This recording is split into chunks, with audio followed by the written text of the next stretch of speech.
Or something like that.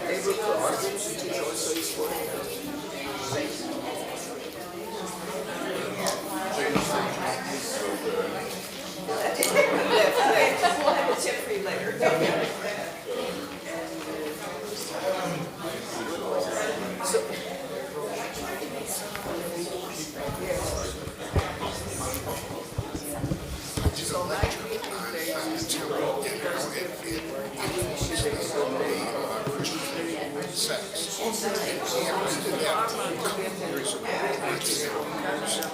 Church, and I had a large audience, and it was really fun. I saw this out How nice. Do you happen to have a I don't have all the notes written down because I spoke off the cuff, but I have the notes I can comment. That'd be great. I'd love to see what you did. Good. I don't know because her baby is like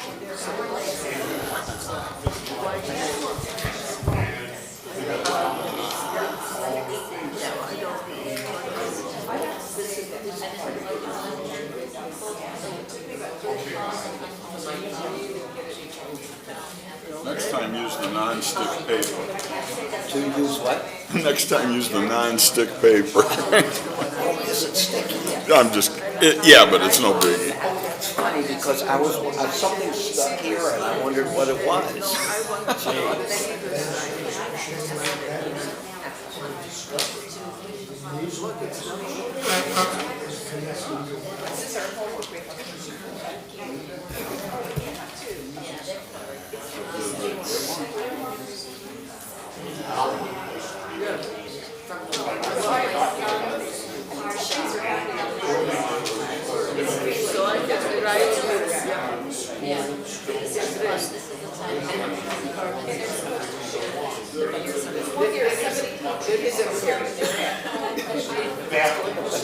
Waiting for the conversations to finish. Oh, okay. Oh, yeah, that's right, right here.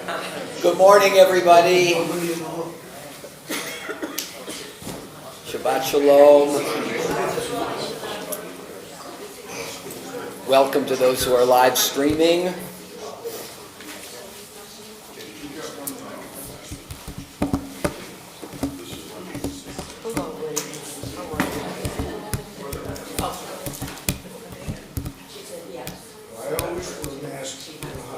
2 things are being passed around, a multi-page with a staple, a couple of passages, and then a single sheet, which is a depiction of the tabernacle in the wilderness. I hope you have both. For those who are live streaming, if you are interested in having that packet, you can contact my assistant Cindy Wilson, and she will forward it to you. cwilson@ttti.org. She doesn't have the sheets yet, but she will when she gets back on Tuesday. And Cindy's husband is having some medical issues, so she's not been at the temple consistently the last week and may not be there on Tuesday. We're hoping for the best for Leroy, for sure. But if you write to her for a packet of materials and you don't hear from her quickly, that's probably because she is either not there or is there and is inundated with backlog. So, okay, and just a quick announcement, tomorrow we're reading the Megillah here at 10 o'clock. We will be in costumes of one kind or another, and if you have an inclination to be, what's the way to say it? Be costumed. Come in costume, and you can be minimalist about it. Just a hat or an armband. Okay, it's a lot of fun, and we always do enjoy it. Okay, blessing. Is there a theme this year? I'm sorry? Is there a theme this year among your costumes? The theme is Purim.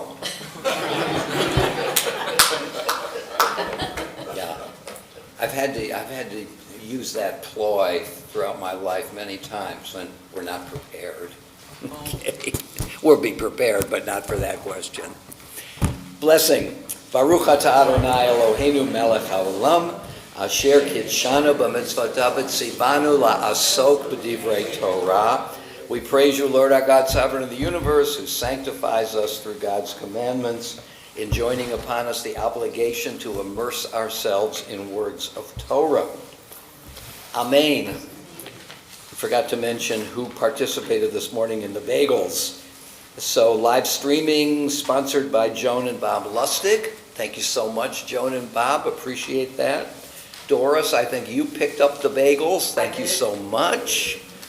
And the bagels are sponsored this morning by the Torah Study Fund. Evidently nobody signed up to sponsor bagels this morning. But, the Torah Study Fund gets contributions, and so we can definitely cover things. So appreciate those of you who contribute. Okay, so we are in the middle of the book of Exodus. The Torah portion for this morning is Tetzaveh, which begins in the 20th verse of chapter 27. But we're not going to look specifically at that because there are some larger issues that I want to look at. So we're obviously at a very climactic point here in the Torah reading. So let's look at Exodus chapter 24. So here we have a kind of covenant ratification ceremony. Chapter 24 concludes the unit, chapters 19 through 24, the arrival at Sinai. In chapter 19, some intimations of covenant. You shall be to me a kingdom of priests and a holy people. We will do it, the people say. So already there's a kind of proto-covenant. They say yes even before they know what they're committing themselves to. And then comes the elements of the commitment, the Ten Commandments, chapter 20, Mishpatim, laws, 21 through the beginning of 24, or I guess the end of 23. And now we're at 24, Exodus 24. Then God said to Moses, come up to the Lord with Aaron, Nadav, and Avihu, his sons, and 70 elders of Israel, and bow low from afar. You may remember that Jacob, when he comes to meet Esau after 20 years and is very much frightened about what he's about to experience, is bowing many times as he comes forward. Moses alone shall come near the Lord, but the others shall not come near, nor shall the people come up with him. This is already an anticipation of the tripartite division of the mountain.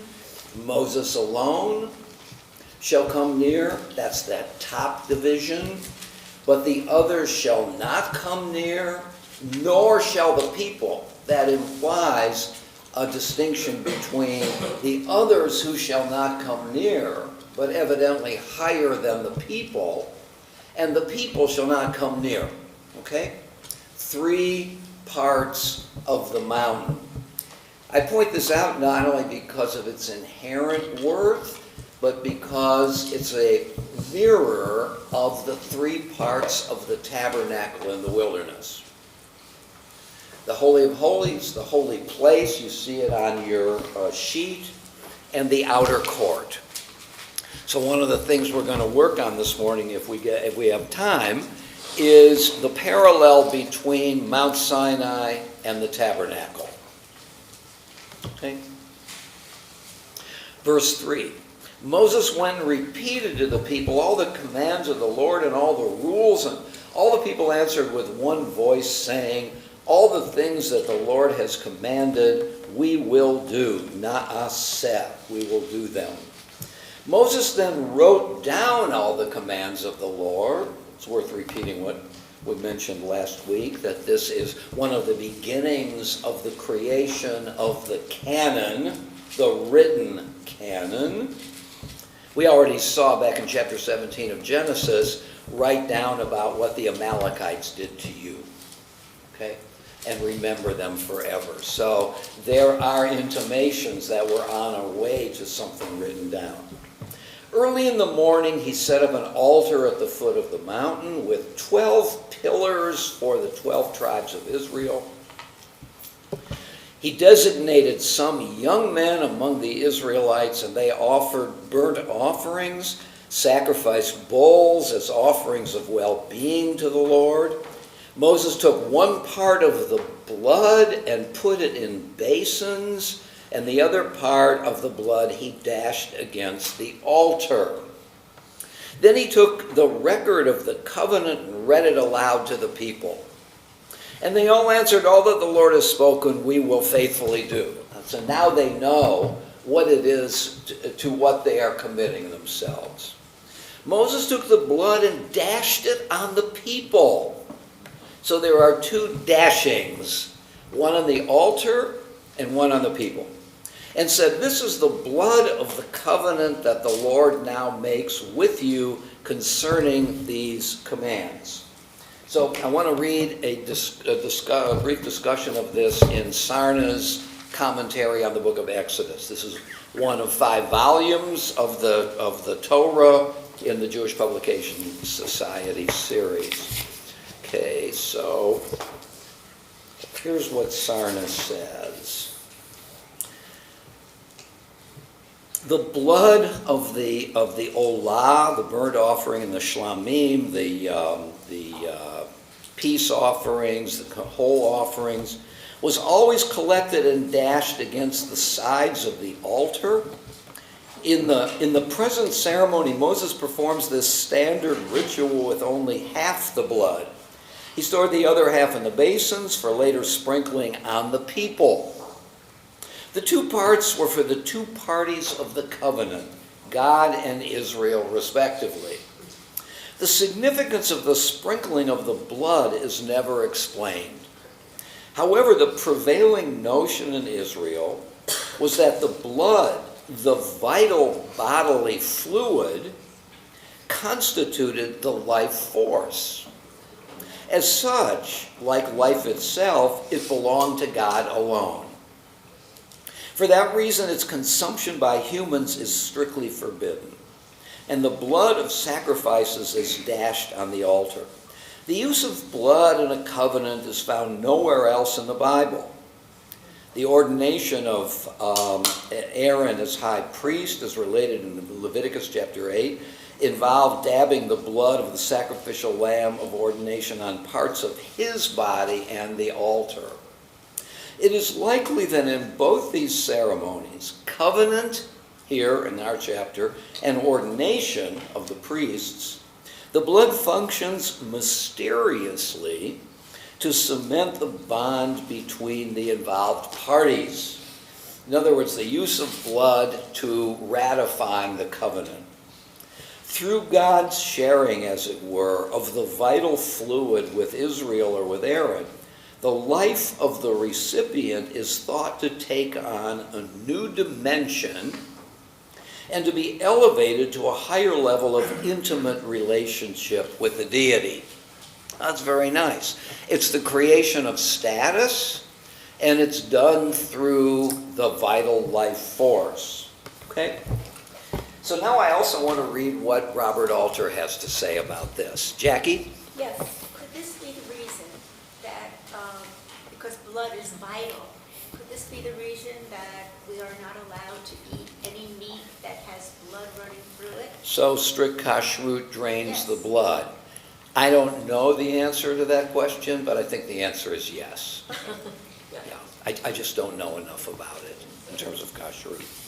So here's what Alter says himself on the phrase, on the sentence, and Moses took the blood and threw it upon the people. So you know what Sarn has just said. It elevates the status, it creates in physical terms, so to speak, the covenant between the people. Although splashing blood on the altar is a standard sacrificial procedure, throwing blood on people is unique to this episode. Some squeamish modern commentators, and when I read this, who did I think of? Armin Pincus, whose critique of me is, in 2 words, symbol schmimble. An attempt, I don't think of myself as squeamish, but it was a squeamish interpretation of mine, to think of the poles as symbolic, right? And not in order to thwart some outbreak of divinity against those who misuse them. So here's Alter. Although splashing blood on the altar is a standard sacrificial procedure, throwing blood on people is unique to this episode. Some squeamish modern commentators have claimed that the blood is thrown on the pillars that represent the 12 tribes.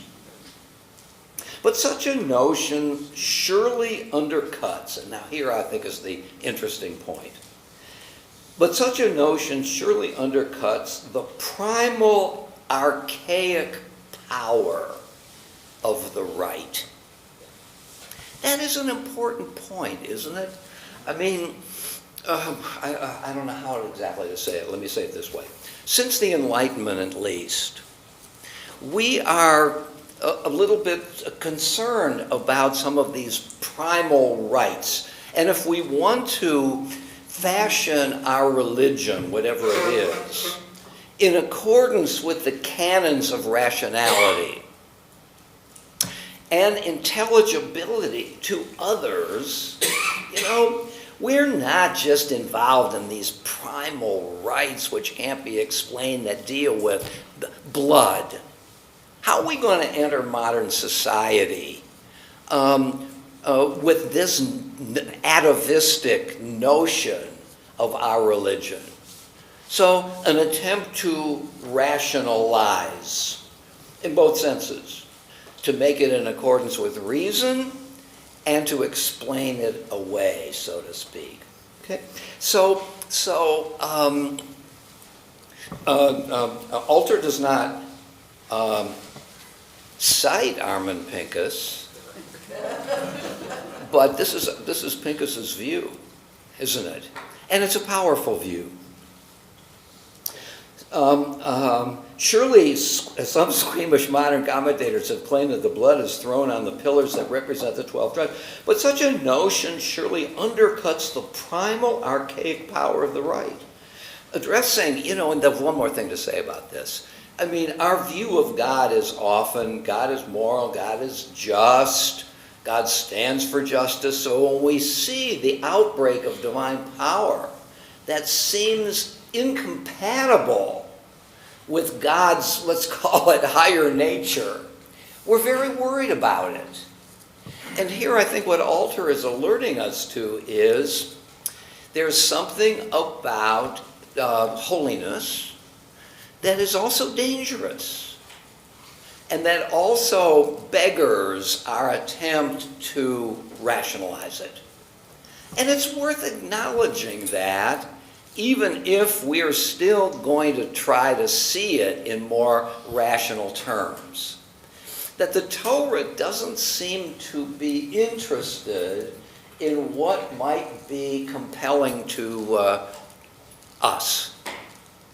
But it represents something incongruous in some ways with our sensibilities. Or to put it differently, not only is God transcendent, so is the Bible. That it resists our attempt to domesticate it if we have that inclination. I think that's a good thing to recognize, and it's a good way of reading in general. I don't know about you, I often, when I read something that I find problematic to me, I try to find a way to make it less problematic, which is an insult to the author. The author isn't insisting that I accept everything he or she says, but at least I have to acknowledge that the author's views may be remote from mine. Or else, why am I reading? Why don't I just look in the mirror and just say what it is that's important to me? So I like this Alter thing. Patty? You seem to find that satisfying as part of the biblical study, this incongruity. So I have two possible responses to what you've just said. Yes and no. And the answer is yes. I find it very satisfying because not that I love it for myself, not that I would ever do this in a ritual. Come forward, Patty, we're going to throw blood on you. No, I don't think I'm going to be doing that. But as an acknowledgement of a reality uncongenial to me, I find great power in that gesture. I want to do that. I want to acknowledge, I guess I could put it self-servingly, that I'm not the center of the universe. Sort of. That's a little excessive, but you know what I mean? So I do find great satisfaction in somebody who tells me, wait a minute, this is what I take to be true, and if you don't like it, okay, but here it is. I think those conflicts keep me coming back out of frustration. We keep every year trying to resolve pieces of the story that don't fit. And are you comfortable with that? No, it's frustrating. What would you like to have happen? I see the benefit of it because I just keep working at it year after year. Yes.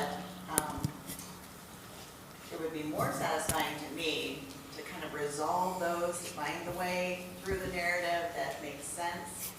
But then I probably wouldn't come back anymore. I'm like, okay, good, I did that. I did the Torah. You did the Torah. That's a very good point. I mean, also you are intimating the otherness of the text as well. that we have to keep working on it. And once we get an answer, we have to be a little suspicious of it, because it would sound like we're just trying to make ourselves feel a little better about it, and maybe we falsified the text's reality. So of course we want to work on it. Wouldn't you? Isn't that so to the question, Patty, do you find this satisfactory or not? The answer is yes. In a work way. Well, no, you find it yes because the text has a life of its own, and we have to acknowledge that. Not that we have to accept it. Maya? It just reminds me the protocol of the elders of Zion. I mean, wasn't that the story that brought that up? Okay, yeah, the blood issue, the blood libel, and the Jews used blood. That's a very interesting comment, actually. Well, look, I mean, there's a difference, isn't there? The difference is the Torah is trying to tell us the nonpartisan truth, whereas the elders of Zion are trying to tell people the deeply partisan truth, because they bring to it an animus. I don't think the author of the Torah is bringing an animus. The Torah author doesn't dislike something and therefore is contriving a story to support the antipathy. The author is just telling us plainly, innocently, I might say, naively, this is the way it goes, folks. This is how, if you really, you know, it reminds me of Nachmanides' view of sacrifices. Yeah, we could read the stories of the sacrifices and we could say, yeah, that's what they did.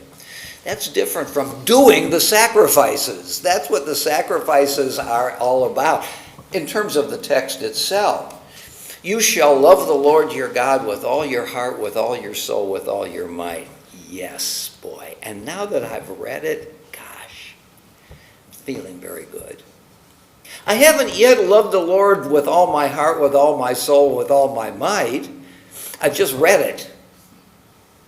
You remember the Akiva thing, that Akiva was martyred, and he was saying the Shema while he was being burnt, thrown into burning coals.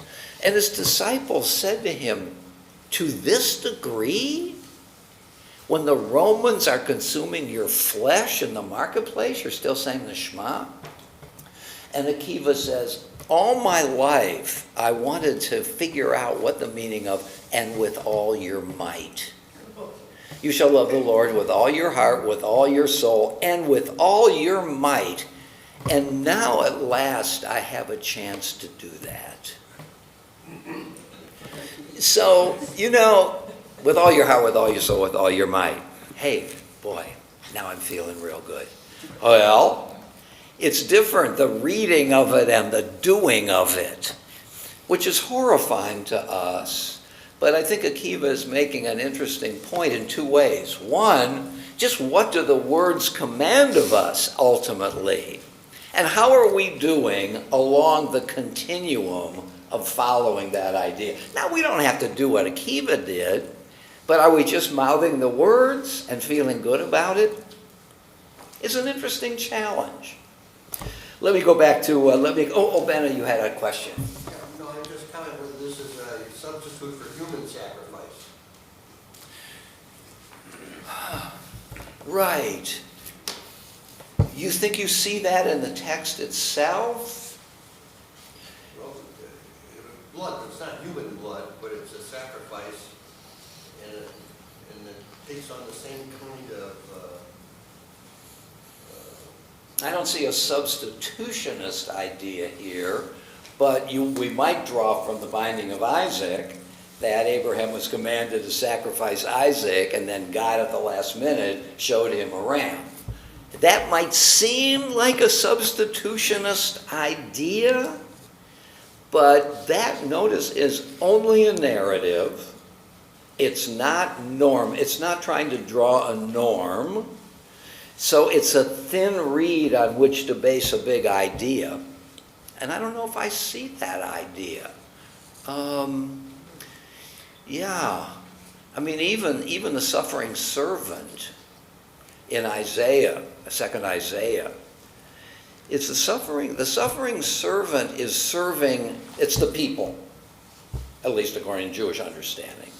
It's the people who are in Babylonia. They're not suffering vicariously for us. They're paying the penalty. Now, I think when we get to Christian literature, then we have a substitutionist idea. I can't atone for my own sins. It's going to take somebody who makes the ultimate sacrifice in order to cleanse me or to give me the opportunity. The cleanse me is a problem. I think as St. Paul noticed, it's not that we're automatically redeemed, we can do what we want. We still have to obey the law. But that's the beginning of a process. I don't think I see it in the Bible. I shouldn't say that. I have to think about that. But I don't see it in that, and certainly not here. Let's go on just a little bit. Addressing the problem of how blood could be sprinkled over 600,000 adult males. See, Abraham ibn Ezra, the guy who's being cited here, has another problem. You have all these people there. How do you throw blood on that many people? Or more than 2 million people. Abraham ibn Ezra, a younger contemporary of Maimonides, plausibly suggests that the 70 elders served as ritual stand-ins for the whole people. Nice. The idea of two parties to a solemn binding agreement confirming the mutual obligation by dipping hands in the same blood or exchanging blood smears is attested in many cultures. That's an interesting point. So there's a context, we might say, to this ancient text. In this covenant of ontologically disparate partners, two partners with very different statuses of being, right? Maimonides makes that claim interestingly, that God's creation is not necessary existence, it's contingent upon God, whose necessary existence doesn't need to be created. Different kinds of being, to say it somewhat awkwardly. In this covenant of ontologically disparate partners, the altar that is sprinkled with half the blood may serve as a surrogate for the deity to whose service the altar has been erected. The covenantal rite of casting blood on the people is a climax of the sundry occurrences of blood in this narrative. From the bridegroom of blood, remember that way back in chapter 4, the episode and onward.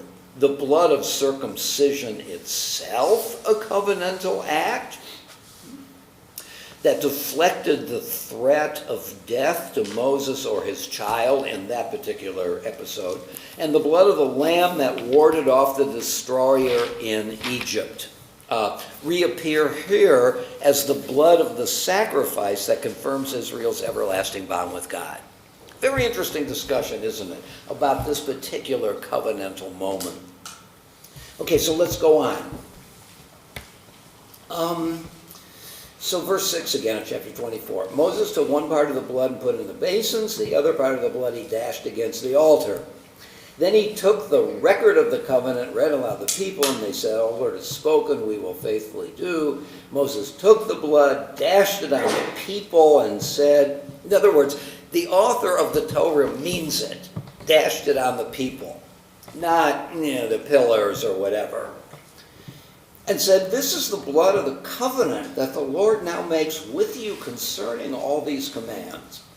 Then Moses and Aaron, Nadab and Abihu, the 70 elders of Israel, ascended. They saw the God of Israel. That's pretty stunning, isn't it? They saw the God of Israel.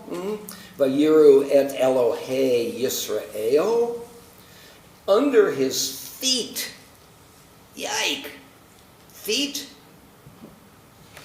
There was the likeness of a pavement of sapphire, like the very sky for purity. Yet he did not raise his hand against the leaders of the Israelites. In other words, the author here recognizes the prohibition of a person shall not see God and live. But this is an exception. In other words, look, it can be seen in two ways. One, there is an author of the text who is not squeamish about this idea, seeing God, anthropomorphizing God. And that, may very well be J. J, whose story of the Garden of Eden has the following sentence. And God walked in the Garden of Eden in the cool of the day. God walked. But the author does not seem at all concerned about this. In other words, one view is very willing to dare anthropomorphizing God. Whereas E, the Elohist author, seems quite squeamish about that and makes the claim that no one shall see God and live. Here we might have a J-ist idea, that they actually, if you have a relationship, you have a relationship with an idea, you have a relationship with a person, well, and so on. Just to see if that can be made sensible. Yet he did not raise his hand against the Israelites, and they beheld God, and they ate and they drank. See, the word to see, yiru in its form, is a little bit less intense, yechezu, chazeh, which is a little more intense. So not only did they see God, they saw God. Something like that. And there is, in Greek mythology, if you saw a god, you were in trouble. You remember, maybe you know the Wagner opera Lohengrin, where a Lohengrin, who's from another entity, he's an emissary, says to Elsa, who he's come to save, "You can't know my name." And that's really one of the guiding motifs of the whole opera, which, by the way, is being performed on the 22nd in theaters near you. The 18th. I'm sorry? On the 18th. Is it the 18th? Thank you. I thought I could get away with the 22nd.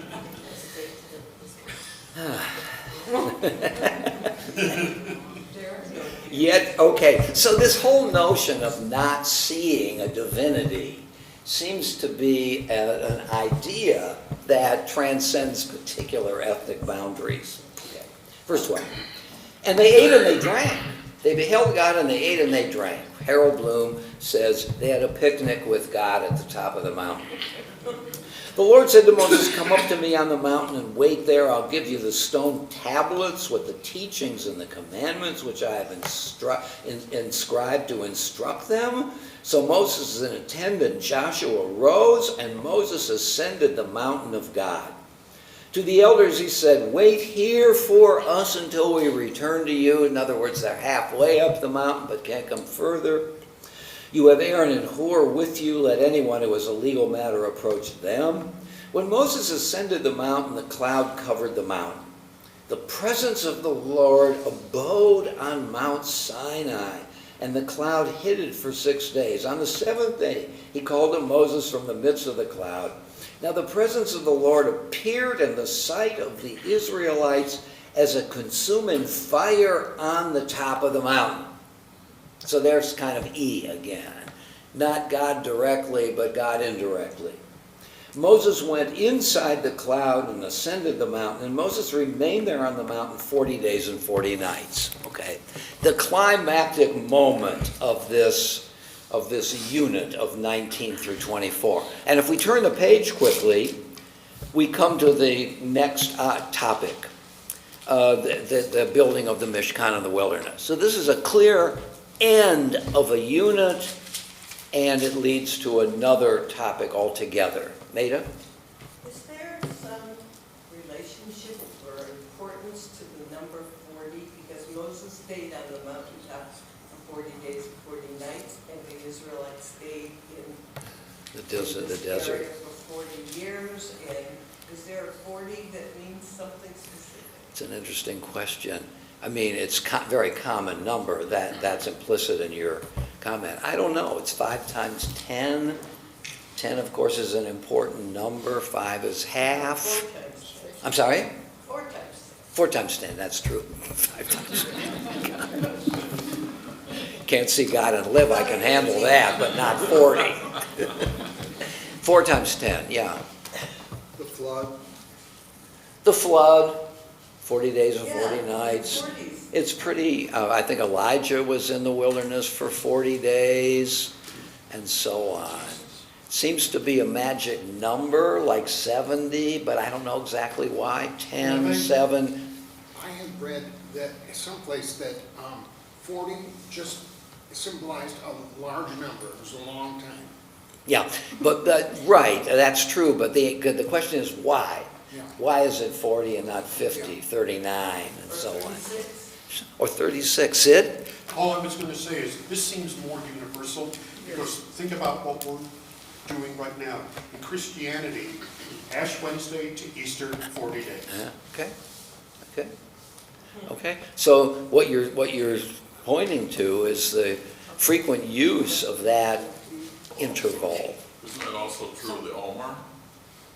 That what? The county? Oh, the Omer, yeah. The Omer is 7 weeks. It's 49. It's 49. It's really 50 Well, days. it's close. It's close, it's close. Hey, by the way, you have some authority for the number 50. I just said that 40 is 5 times 10. Is it Candy? numerology? I'm sorry. I can't remember what numerology is called. Right. What is it called? Gematria. Gematria. Yeah, gematria, Right. exactly. Is it that? I don't know what the letters are in Hebrew. It's But that's why men. 18 is important, right? Because Yud Chet. it's, Men. No, that's men, the 40. Yeah, that's mem. It's only mem by oh, it's itself. only men. Okay. Right, each letter has a numerical Right. equivalent. Okay, well, something to think about. Here's what I'd like to do now. I want to think about, at this point, what the contents of the book of Exodus are. So, because I want to read a passage from the handout today by Nachmanides on this question as we approach the tabernacle in the wilderness. Okay? So, what do we have? We have chapters 1 through 15 is slavery and liberation, ending with the Song of the Sea. Then we have 16 through 18, travel in the wilderness toward Mount Sinai, with the 3 privations I talked about. The privations of nature, famine and so on, drought. The privations of, or the problems of privations is a without. So without material substance to feed us, without peaceful neighbors, enemies, Amalekites, and the problems of human nature.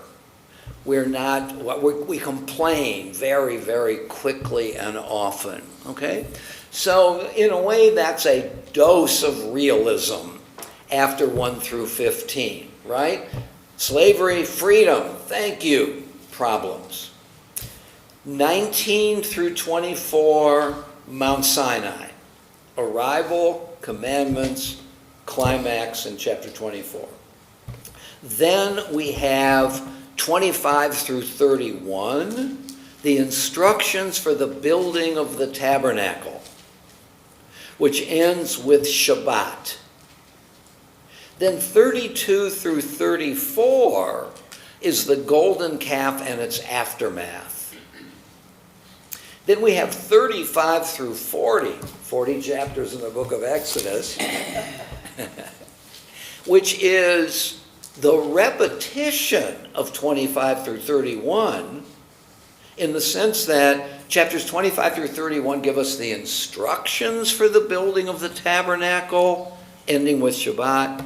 35 to 41, 35 through 40 start with Shabbat and then implement the instructions given in chapters 25 to 31.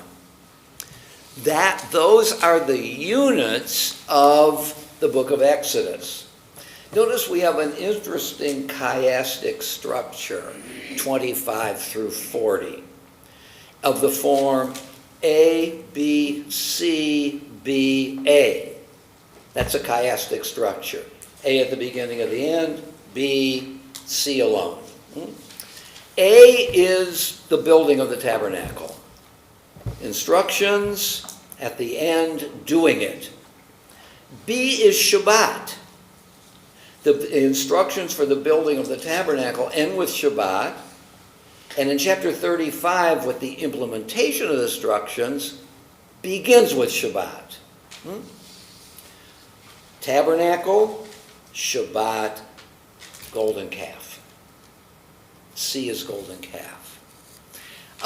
So there's a very elegant overall structure of this with the deep problem right in the middle. And if you think about the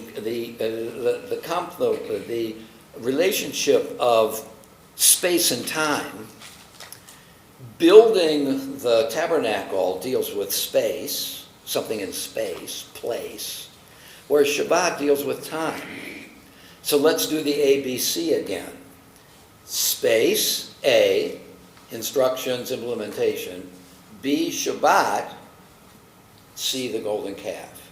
The golden calf, in a way, is a building project turned upside down. Valid building, Shabbat, invalid building. Valid building is based upon instructions from God. I'll give you the blueprint. Invalid building is doing it on our own for our own purposes. So I think 25 through 40, as dull as that literature can seem to us, or even be, is quite powerfully elegant. I mean, the editor has really something very powerful in mind. Now with this, I want to turn to our packet and read page 1. This is Ramban on Exodus. If you look at the consonants of the word Ramban, R-M-B-N, and read them together, it becomes Ramban. Ramban is the acronym for his name, okay? Maimonides is Rambam. All the letters the same except the last one. Moses ben Maimon. Nachmanides is Moses ben Nachman. Okay? So, Rashi. Rabbi Shlomo Yitzchaki. R plus SH plus I. Rashi. Rabbi Shlomo Yitzchaki. So we've got those nice, my favorite is Ralbag. Ralbag is Rabbi Levi ben Gerson. Okay, so here is my Nachmanides' introduction to the book of Exodus. The Elishmo, that's how it starts, and these are the names of. In the book of Genesis, which is the book of creation, the Torah completed the account of how the world was brought forth from nothingness. Notice he's assuming creatio ex nihilo, creation from nothing, and how everything was created, as well as an account of all the events which befell the patriarchs, who are a sort of creation to their seed. God lays the foundations of the world in Genesis 1, and the patriarch lay the foundations of life for their descendants. See, the basic idea is the book of Genesis is the book of creation. All the events that happened to them were symbolic occurrences. Finally, we have some way of fighting against Armin Pincus. Symbolism. All the events that happened to them were symbolic occurrences indicating and foretelling all that was destined to come upon their seed. The deeds of the patriarchs are signs to their descendants. That which befell the patriarchs is going to be a map for what happens to us. The creation, the patriarchs are a kind of creation in its own right. After having completed the account of creation, the Torah begins another book concerning the subject that had been alluded to in those symbolic events. Remember in chapter 15, the covenant of the pieces, where God says to Abraham, you will go to rest with your fathers, and it'll come to pass in 400 years, your people will go down to Egypt, and I will bring them out. That's what Nachmanides is alluding to. It had already been prophesied. The book of Ve'ela Shmot, so he's giving the name of the book, the first two words of, in Hebrew, Ve'ela Shmot, was set apart for the story of the first exile, which had been clearly decreed, and the redemption therefrom. So Nachmanides is now going to be interested in the steps in the redemption that is featured in Exodus.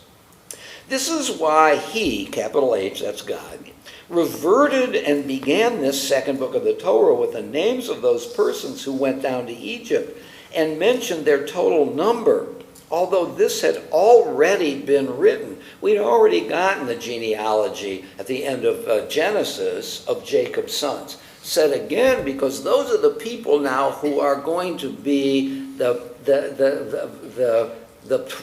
who are suffering in slavery. I have to say it again because this is now with them the beginning of the Torah's second issue. It is because their descent thereto constituted the beginning of the exile, which began from that moment on. Now the exile was not complete. This is the reason I bring this passage, aside from what's interesting already. Now the exile was not completed until the day they returned to their place and were restored to the status of their fathers, land of Israel.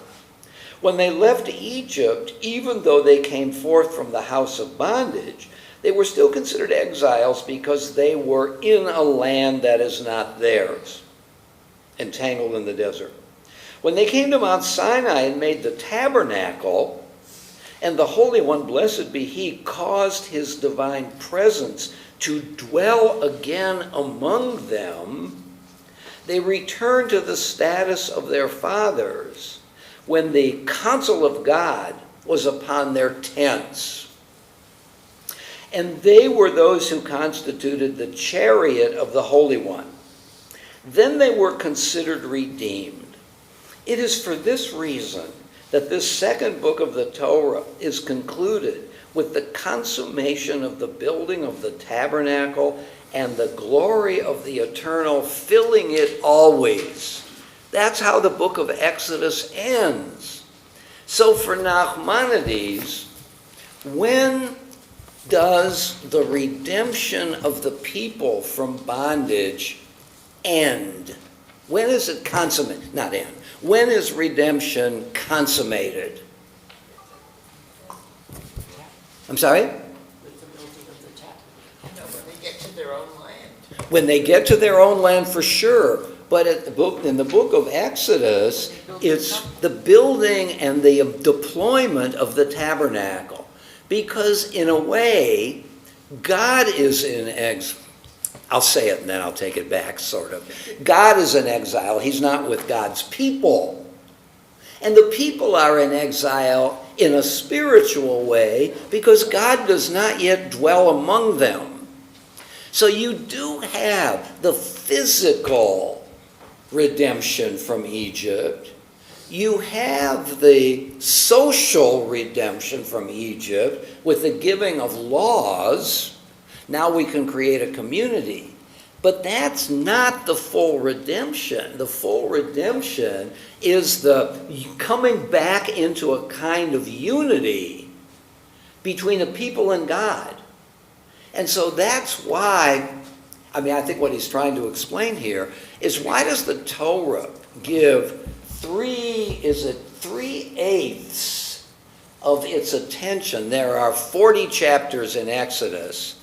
15 of them are building of the tabernacle. So it gives almost half its attention in the book of redemption to the construction of the tabernacle. Why? And there are two answers to this question, three answers. One, I don't know. Two, well, you want to build the tabernacle because they're going to be carrying stuff through the wilderness and finally putting the ark in the temple. But three, I think this is Nachmanides' answer to the question, why so much space given to the tabernacle, is that without it and its purpose, one cannot say that the liberation from exile has been complete. So Nachmanides believes there's something about ritual that has to be a component of any liberated people. It's not enough to have physical redemption or the wherewithal for building a society. You also have to construct a ritual in which you have the opportunity to interact with eternity, with transcendence, with something beyond the quotidian reality, the daily reality of our lives. You don't touch eternity until you touch God. And it's the ritual that makes that possible. That would seem to be Nachmanides' view. I don't know that it's Maimonides' view, because for Maimonides, really, the ultimate redemption has to do with the growth of reason and the implementation of moral attributes in your community. I don't know that for Maimonides, ritual is as important as Nachmanides. Nachmanides, a younger contemporary of Maimonides, was both a very deep supporter of Maimonides and a big opponent. He admired Maimonides' positive attributes, but I think he felt that rationalism had gotten out of control. And it seems to me that Nachmanides is introducing I wouldn't say the irrational, but the non-rational into a society as one of the components of the fullness of that society. I think it's a very challenging idea here at the beginning of Exodus. Gary?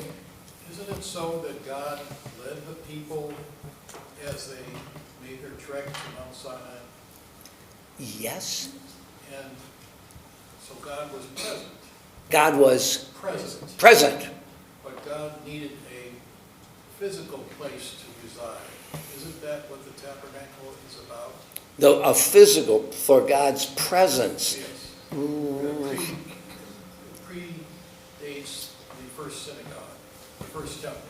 Yes. As a place to reside. Right. I don't know that we would go as far as God lives there, but God certainly comes down there and interacts with a person that the only person that can go inside. Well, it's a place for the people of Israel to feel that God is present. Right. In a physical sense. Right. And now I'm a little puzzled about your point about God leading them through the wilderness. Are you saying there are two modes of presence? One in history and one in the ritual?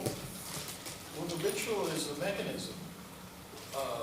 It's a mechanism for the people to relate to God. Yes. Is it the only mechanism? It's not the only. So, The ritual, which you're saying is the portion of redemption, is the mechanism that Nachmanides uses to relate to God. exactly. Yes. And every time we open the ark and take the Torah out, we're replicating that presence, which we'll talk about in a minute. Yeah. Candy? So I don't think I really understand how ritual works with transcendence. Right. Unless it have something to do with like the state you're in when you practice yoga and you try to let go of everything and be open and let something in from outside? So I would say, just to use yoga as a contrast, that, maybe it's not fair, that we're getting ourselves in a state through certain kinds of behaviors. I think that the notion of ritual here is that there is a transcendent realm. There is the realm of eternity. How do we make contact with it? How can my little life be enlarged by contact? So, does yoga presuppose another realm that I can make contact with? I'm not belittling it at all, but I think here there's an ontological claim. God comes down, and we can have contact with that realm. You know, there are different views of ritual, obviously. I mean, Victor Turner's notion is that there's a difference between community and communitas. We're a community when we gather people, but a communitas has some organic connection to one another that the ritual creates and enhances. It's a sociological view of ritual. There's another guy, Jonathan Z. Smith, who thinks about ritual as a way of taking a neutral space and demarcating it as something special. He has this notion of to take place. I think that this view is a view of two realms, and we desperately need contact with the realm that is not ours, that is initiated by another force. Well, we can create the context for it. I think that's what's at work here. Cindy? Is the provision of mana in a way a prelude to interacting with eternity? I mean, Yeah. for 40 years the food is provided by, No, that's an interaction, isn't it? absolutely, absolutely. The idea of gift, the giving of the Ten Commandments, another form of mana, of nourishment. Right. Yeah, no, I think the Torah is trying to make the case here that there is this different realm, and it behooves us to be available to it, that wants us to be engaged with it, because this is where we gain our eternity. Is that what I meant to say? But something like that, deeply infused with the notion of another realm that makes contact with us and we with it. Yeah. Ron? It brings me back to a comment that I made several weeks ago. I look at all of this as being transitional. Of being? Transitional. The anthropomorphization of God is an ancient pagan concept. All the pagan gods had physical imaging and physical presence. We now have an ethereal concept of the force of God. Not necessarily 2 arms, 2 legs, and those other attachments. And I'm wondering whether this is, again, transitional. We're introducing a new God to the people of Israel. But in order for that God to become accepted, we have to move slowly away from paganism. I think the blood part of it is part of that concept. Move slowly away from paganism to ultimately attain and accept the concept of an ethereal being, not one that is made as we are. Not physical. Not physical. So, What Ron is really doing here is creating the elements of a history of religion that moves gradually, because people don't change overnight, to the goal that that history has in mind from the beginning. And that is a move from the physical to the spiritual, from the many to the one. Yeah. And so this whole thing is teleological. It's got a sense of where it wants to go. And it's going there, but gradually. I like that. You know, Maimonides has exactly the same thing, and I'm sure this is something that really enraged Nachmanides. Sacrifices. Certainly, the ideal is not sacrifices. But because the people lived in Egypt so long, became accustomed to sacrifices, and because people don't change overnight, when the Torah comes about, it asks us to sacrifice. That's not its ultimate view of good religion, but, you know, before you deal abstractly with mathematical objects, you need a blackboard. Ultimately, you don't need a blackboard because it's conceptual. So that's why we have sacrifices. For Nachmanides, sacrifices are the acme of religion. Like Akiva sacrificing himself for an ultimate concern. When God said to Abraham, take your son, your only son, God meant that. This is not transitional. God took it back, but at that point he meant it. Maybe that's not the best example. So for Maimonides, the next step, which took a long time to get to, is verbal prayer. There are no prayer books in the Bible. There's no Amida. There's none of that. That's why it begins with the rabbis. Now, why do the rabbis turn to verbal prayer? Because there's no more temple to make sacrifices. But that's not the reason, according to Maimonides. That's just the occasion for the next step forward. The move from physical to verbal. For Maimonides now, that has been the nature of Jewish worship for 2,000 years, but it's not the last step.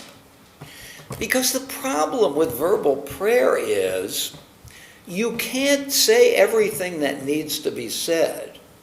Ha'el hagadol hagibor v'hanorah, the great, mighty, and awesome God. Is that it? 3 adjectives does it? You need more adjectives. Let me add 3 more. Let me add 6 more. Let me add 30 more.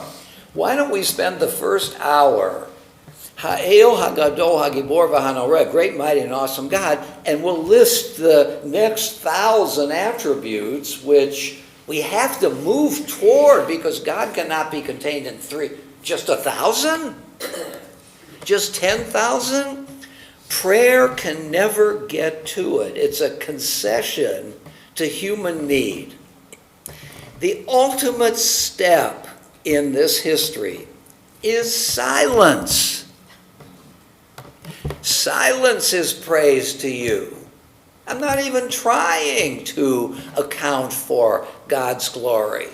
And my favorite next move to say, I mean, I get a kick out of this every time I say it. Probably you don't. You've heard it many times.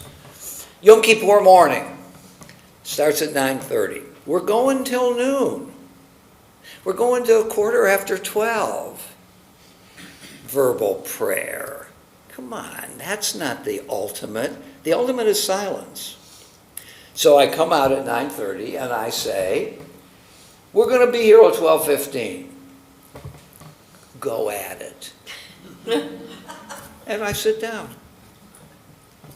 When do you run out of things to think about? You know, by 20 to 10. We human beings needed sacrifices, but the object was shifted from the pagan gods to the one God. We need verbal prayer, but we recognize the limitations of verbal prayer. So Maimonides writes that, and there's a passage in the Psalms, in that 69 maybe, silence is praise to you. So you're attempting as well, but notice that Nachmanides, who thinks that the ritual is the center, it's not a step on the way, it's the very center of the whole notion of liberation. That we regularly can touch divinity, can lift our little lives into the context of the ultimates, and try to once we've been in touch with it, to try to integrate those things into our own lives in our own little and insufficient ways. For Nachmanides, sacrifices is the essence. That's why a Nachmanidean wants the rebuilding of the temple. Why? Because before we have a chance to sacrifice animals, we're not really doing real ritual.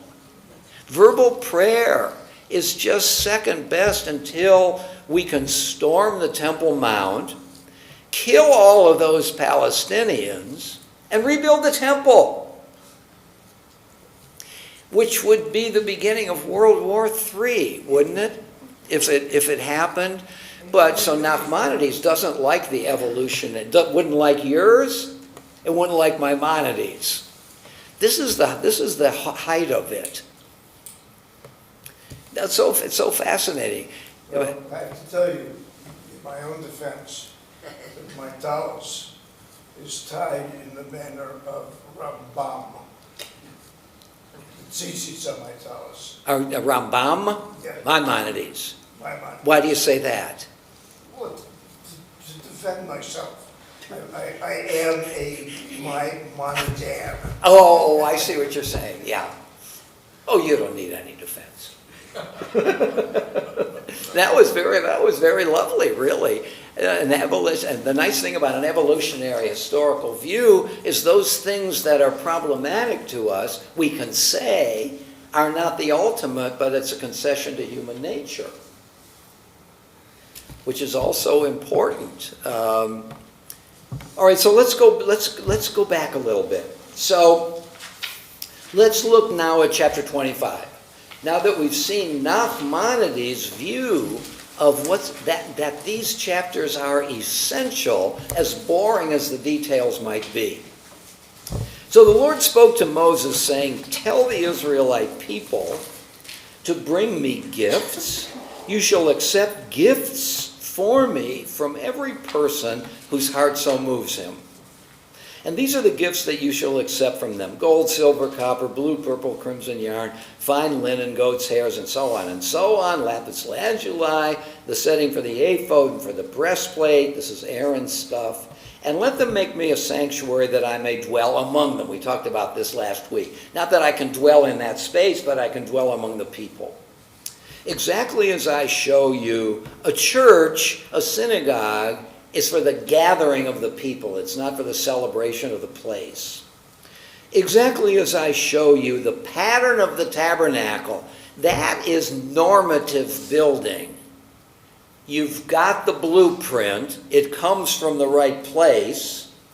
And this is how you build the building. And if you don't build it that way, then it's not a valid vehicle for worship. "And the pattern of all its furnishings, so shall you make it. They shall make an ark of acacia wood, 2.5 cubits long." Now we can take a look at our sheet while we're doing this. Let me see if I can find it in here. This is where I took it from. Yeah. Okay, so they shall make an ark of acacia wood. You can see it. What do you see here? You see a rectangular building bisected, forming two squares. You notice that the diagonals intersect in the middle of each square. On the left square, it comes together in the Holy of Holies where the ark is, right? And in the right-hand square, the outer court, It also converges, those two diagonal lines, in the middle of the altar of burnt offering. So what we have here in the two centers of this tabernacle is a form of the covenant. God comes down and speaks to the person in the ark, in the Holy of Holies. And the people make their offerings to God at the center of the right-hand square, so that both parties are engaged in a collaboration. God speaks, the people speak. Okay? So that's one of the reasons for doing this. Not only does it show the elements, but it also illustrates that this is not a haphazardly created or conceptualized building. It's a ritual view of covenant. It's not Amos's view. Amos's view is take care of the widow, the orphan, and the stranger. This is engage properly in a ritual that represents a bilateral relationship with God. Back to verse 10. They shall make an ark of acacia wood, 2.5 cubits long, 1.5 cubits wide. Okay, so the word amma, which means cubit, also means forearm. And the cubit is the length of my forearm from the elbow to the tip of my finger, or 18 inches, we could say. Okay. They shall make an ark of acacia wood 2.5 cubits long, which is 36 plus 9, 45 inches, and 1.5 cubits wide, which is 27. Overlay it with pure gold, overlay it inside and out, make upon it a gold molding round about, cast 4 gold rings for it to be attached to its 4 feet, 2 rings on one of its side walls and 2 on the other. Make poles of acacia wood and overlay them with gold, then insert the poles into the rings on the side of the walls for carrying the ark. In other words, you don't carry the ark by putting your hands on the ark, you carry it by using the poles that are always there in the rings at the bottom. The poles shall remain in the rings of the ark, they shall not be removed from it. And deposit in the ark the tablets of the pact. Now, that is, notice that the editor has added in the brackets, tablets of. Rashi has 2 views of what's in the ark. One is that the 10 Commandments. The other, he says, that we see in the end of Exodus, is the entire Torah. That view suggests that it was the Torah in its entirety that was given on Mount Sinai. If we go, you don't have to come here with me, 1 Kings chapter 8, which is the dedication speech of Solomon when he's dedicating the temple. 1 Kings 8, verse 9. There was nothing inside the ark. In other words, this ark has made it all the way to Jerusalem all of these centuries. There is nothing inside the ark but the 2 tablets of stone. Okay? So this gets specific, whereas our Exodus chapter is not specific. The editor had to write in brackets the tablets of the pact, which Moses placed there at Chorev, which is another name for Sinai, when the Lord made a covenant with the Israelites after their departure from the land of Egypt. Okay? So what does the Solomonic view suggest? That in the ark is the repository of the most crucial words, of the most crucial revelation God to the people. These are God's words. And we carry them with us into the... Now, Rashi's view that it's the entire Torah is more consistent with our view, that in our ark is the entire Torah. Let's go back here. Okay. So, verse 17. You shall make a cover of pure gold, 2.5 cubits long and 1.5 cubits wide. Make 2 cheruvim of gold, make them hammered work at 2 ends, and so on and so on.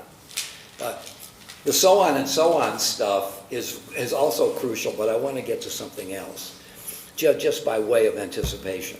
So if we look at all these chapters, we find ourselves dealing with the details of what the temple, or what the Mishkan, the tabernacle in the wilderness is going to be.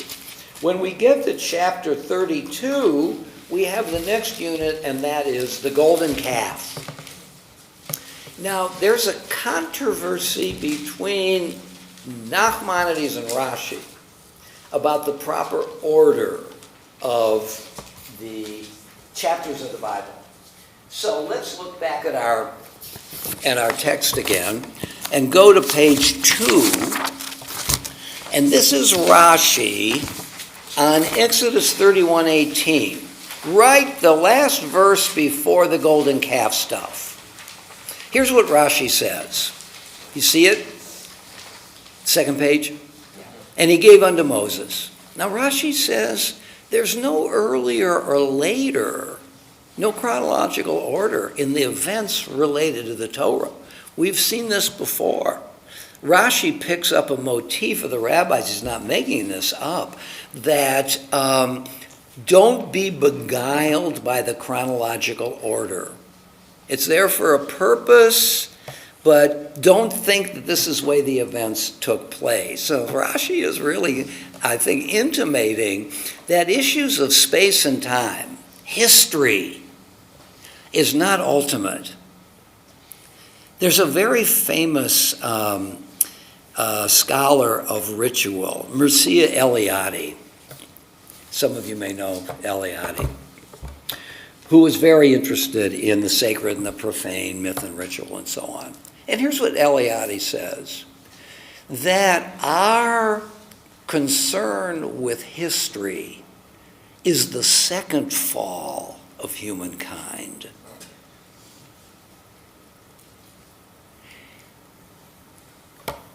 We fell in the Garden of Eden, and we also fell when we lost our primary interest in what's eternal to what is contingent, the events of history. Maybe Henry VIII wasn't the successor of Henry VII. It could have been. It's contingent, right? Samuel Tilden might have been president in 1876. It just turned out to be Rutherford B. Hayes. And how awful for American history, because Hayes is the one who made the concessions that ended Reconstruction. So history doesn't really tell us what's crucial. Eliade says the second fall. I think Rashi is suggesting something like that. Don't be beguiled by what came before or after something else. There's no earlier and no later in the events related in the Torah. In fact, the incident of the golden calf, related in, it says here 31, but it's really 32, happened a considerable time before the command regarding the work of the tabernacle. You see, in our order, it's the tabernacle, then the golden calf. Rashi says, no, the order of events is first the golden calf, then the tabernacle. Why does he want to say that? For on the 17th of Tammuz, which is in like July, were the tablets broken when the people were worshiping the calf. And on the Day of Atonement, a couple of months later, God became reconciled with Israel after Moses prays 80 days for forgiveness. So it's very unlikely the command for the building of the tabernacle should have been given before that day. On the next day, the 11th of Tishrei, the day after Yom Kippur, at the end of the comment, and you shall dwell in the mikveh, in the tent, they began to bring their contributions for the tabernacle, which were set up on the 1st of Nisan, the month in which Pesach takes place. From the 17th of Tammuz until the 11th of Tishrei, almost 3 months. Let's forget the details here. What, therefore, is the function of the tabernacle, according to Rashi? Order, because and it's interesting as an aside, the specifics of the blueprint or whatever, the plans, that's from Egyptian culture. Okay. They were, noted architects and builders, but not so. Yeah. My point is, it's so specific in detail as to what to do. The golden calf was total chaos and haphazardness. And in the logistics of the construction of the tabernacle, everybody had to work together, and there had to be a consensus of the community. Okay. It took a lot of different things to get the tabernacle together, whereas the calf was a retreat to the pagan idea. Well, what Rashi is saying is the order of events, A, then B, is not tabernacle, then golden calf, Right. but the other way around. And why is it? What's the function of the tabernacle, since Rashi is insisting that it follows the golden calf and doesn't precede it? It's from chaos to Order. to order. Good. How about, that's nice, actually. Good. How about a theological understanding? Maya? If you need to worship something, then do it the proper way. I mean, instead of idolatry, go to monotheism. From chaos to order, from improper to proper. Okay. Any other thoughts about those? Are good thoughts. I don't think that's what Rashi's doing here, but I think they're very good thoughts. Why does Rashi get all the truth? I would take a stab at another concept, given that we were talking about no history, time, eternity, that this represents traveling through time and ritual becoming very intense concentration, if you will, on transcendence. So tabernacle is problematic. This becomes the proper transcendence. Notice what Rashi is working with here. He's working from the 17th of Tammuz to what? To Yom Kippur. So why does he bring in that chronology aside from what's Yom Kippur? Forgiveness. Repentance and forgiveness.